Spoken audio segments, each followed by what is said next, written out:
Hey guys, welcome to the Bold Hairspring. My name is Ivan, and in this video we'll be talking about this little 50 euro Casio, which one of you will have the chance to win, so make sure you stay until the end.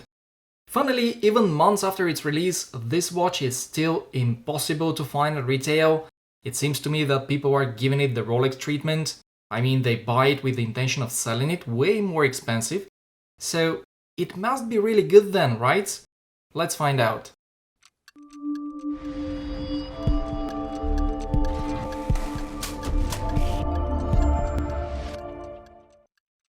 Before we get into it, I want to give a big shout out to Relojería Esparza, who, as you know, are the fellas here in Spain who I trust when it comes to buying Casio, Seiko and Citizen watches.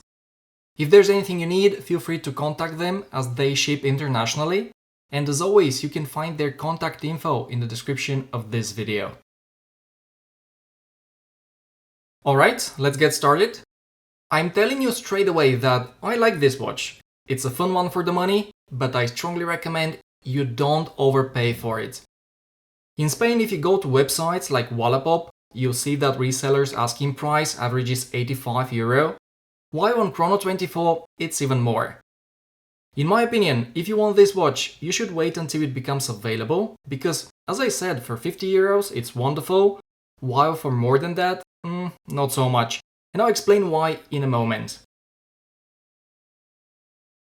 First, I would like to walk you through the dimensions real quick. This one comes with a diameter of 38.1 mm, a nice and compact lug-to-lug of 44 mm, it's also very thin, 9.5 mm, and finally, the space between the lugs is 20 mm. Here it is on my 17 cm or 6.7 inch wrist, and as you can see, it looks pretty good. It also wears nicely, and even though the bracelet is not very nice, it's surprisingly comfortable. Now that we've taken the dimensions out of the way, I'll go ahead and tell you what I like about this Casio. The biggest highlight here is obviously the Tiffany blue dial, which for the price tag of 50 euro, it looks very nice and clean. The indices are applied and the printing is sharp.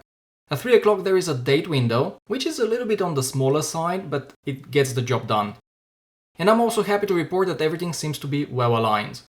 I also like the Rolex Datejust reminiscent design, and let's be honest, the dial color, together with this shiny fluted bezel, is the main reason why people are going crazy about this watch. However, there are a couple of things that really fall under the definition of you get what you pay for. Starting with the bracelet, it's one of the cheapest feeling bracelets I've ever seen. It's made of wrought pressed metal links, which can be tricky to remove. The clasp is also very cheap as it's completely made of pressed metal. And finally, the end links are hollow. Next, the crystal is mineral, but that's to be expected. And the water resistance is only 50 meters due to the push-pull crown and press-on case back. But you know what?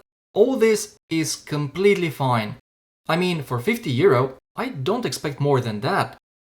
In fact, for the money, this one is a very good looking watch, and I can easily recommend it. But for 100, it's a completely different story. It's just not that good.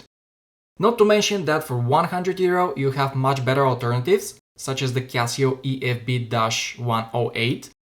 It's a very different watch, I know, but it does come with a sapphire crystal and an increased water resistance of 100 meters. So if you want to spend more, have a look at it instead. Guys, the bottom line is, if you want a cheap watch with a Tiffany dial and a fluted bezel, the Casio MTP-1302 is not a bad choice, as long as you find it for about 50 euro, which is its retail price. If you can't, then simply wait until it gets restocked, or look for an alternative. Or, as I told you at the very beginning, you can try your luck at winning this one.